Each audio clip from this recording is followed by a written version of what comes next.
Hi friends, welcome to my channel. Nivar తుఫాన్ తర్వాత ఆంధ్రప్రదేశ్కి మరో భారీ తుఫాను రానుంది.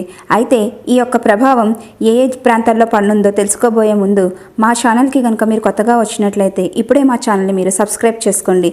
అదేవిధంగా మా వీడియోని లైక్ చేయండి. మీకు మా నోటిఫికేషన్స్ ముందుగానే తెలుసుకోవాలి అనుకుంటే పక్కనే ఉన్న బెల్ ఐకాన్ని క్లిక్ చేయండి. శ్రీలంకకి తూర్పు ఆగ్నేయ దిశగా బంగాళాఖాతంలో ఏర్పడ్డ ఈ వాయుగుండం మరో అల్పపీడనంగా మారనుంది. గడిచిన 3 గంటల్లో ఈ అల్పపీడనం పశ్చిమ వాయువ్య దిశగా ప్రయాణించి శ్రీలంకకి తూర్పు ఆగ్నేయ దిశగా సుమారు 710 కిలోమీటర్ల దూరంలో, అలాగే కన్యాకుమారికి 1120 కిలోమీటర్ల దూరంలో కేంద్రీకృతమైంది. రానున్న 12 గంటల్లో ఇది తీవ్ర తుఫానుగా మారనుంది. ఈ నెల 2వ తేదీన సాయంత్రానికి తీరం దాటనుంది.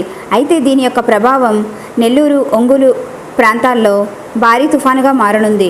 ఇంకా మిగిలిన జిల్లాల్లో అక్కడక్కడ ఓ మోస్తారు వర్షాలు పడే అవకాశం ఉందని వాతావరణ కేంద్రం తెలియజేయడమైనది. రానున్న 36 గంటల్లో మన ఆంధ్రప్రదేశ్కి భారీ తుఫాను పొంచి ఉందని చెప్పొచ్చు.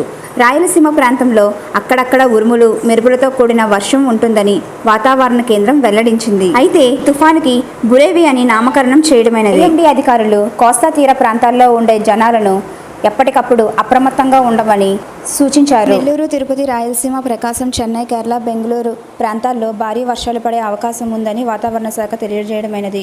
ఈ ప్రాంతాల్లోని ఎన్డీఆర్ఎఫ్ బృందాలని, ఎస్డీఆర్ఎఫ్ బృందాలు అధికారులు ఏర్పాటు చేశారు. ఈ వెదర్ అప్డేట్స్తో పాటు మీరు ఏదైనా పార్ట్ టైం జాబ్ చేయాలనుకున్నా, లేక సొంత బిజినెస్ ఏదైనా స్టార్ట్ చేయాలి అనుకున్నా కింద డిస్క్రిప్షన్లో ఇచ్చిన ఛానల్ని సబ్స్క్రైబ్ చేసుకోండి. Thank you for watching.